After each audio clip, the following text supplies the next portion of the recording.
बॉलीवुड के महानायक अमिताभ बच्चन और पूर्व प्रधानमंत्री राजीव गांधी के आपने तमाम किस्से सुने होंगे, लेकिन आज आपको अमिताभ बच्चन और राहुल गांधी का एक ऐसा किस्सा बताऊंगा जिसे शायद ही आपने सुना होगा। दरअसल बात उन दिनों की है जब राहुल गांधी हार्वर्ड यूनिवर्सिटी में पढ़ाई कर रहे थे। पिता राजीव गांधी का निधन हो चुका था। मां सोनिया गांधी को राहुल की पढ़ाई की चिंता थी। एक बार उन्होंने राहुल गांधी की फीस के लिए अमिताभ बच्चन से मदद मांगी। अमिताभ ने पैसों का चेक भिजवाया। आखिर फिर ऐसा क्या हुआ कि सोनिया गांधी अमिताभ बच्चन पर आग बबूला हो गई और उन्होंने बच्चन का चेक वापस लौटा दिया। चलिए आपको वो किस्सा सुनाते हैं जब सोनिया गांधी ने अपने पति राजीव गांधी के करीबी दोस्त अमिताभ बच्चन को हमेशा हमेशा के लिए अपनी जिंदगी से बाहर निकाल दिया था। बात 1991 की है। चंद्रशेखर की सरकार गिरने के बाद देश में लोकसभा चुनाव के लिए बिगुल बचा।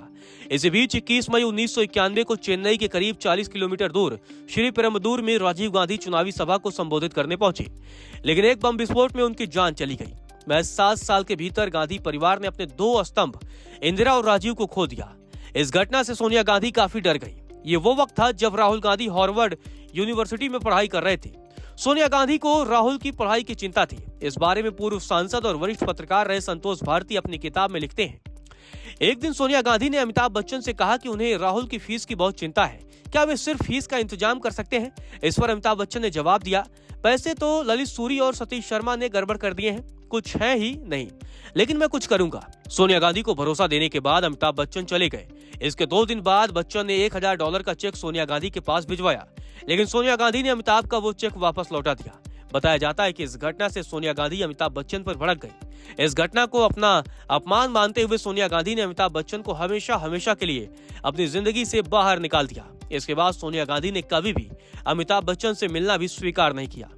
संतोष भारती ने अपनी किताब में जिक्र किया है कि जब राजीव गांधी जीवित थे तभी सतीश शर्मा, ललित सूरी और अमिताभ बच्चन ने मिलकर चावल का व्यापार शुरू किया था। पहले बासमती चावल जाता था, पर वह जादू से परमल चावल में बदल जाता था। भारत सरकार ने इसका परमिशन दे रखा था, तो स्वाभाविक था कि उसमें कुछ और लोग भी शामिल थे जिनके नाम कभी सामने नहीं आए।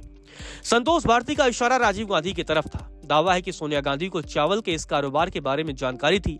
इसी वजह से उन्होंने अमिताभ बच्चन से राहुल गांधी की फीस के लिए मदद मांगी थी, जिसके जवाब में बच्चन ने कहा था कि पैसे ललित सूरी और सतीश शर्मा ने गड़बड़ कर दिए हैं, जिससे सोनिया गांधी नाराज हो गई थी। राजीव गांधी और अमिताभ बच्चन बचपन के दोस्त थे। राजीव भी अमिताभ को सियासत में ले आए थे, लेकिन बाद में उनमें विवाद हो गया और विवाद इतना गहरा हो गया कि राजीव ने अमिताभ को सांप तक कह दिया था। दरअसल वीपी सिंह के प्रधानमंत्री बनने के बाद राजीव गांधी 10 जनपद पर शिफ्ट हो गए थे।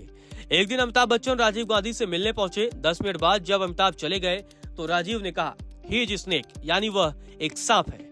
इस बात की पुष्टि कांग्रेस नेता राजीव शुक्ला ने भी की है। उस समय बतौर पत्रकार राजीव शुक्ला वहां मौजूद थे।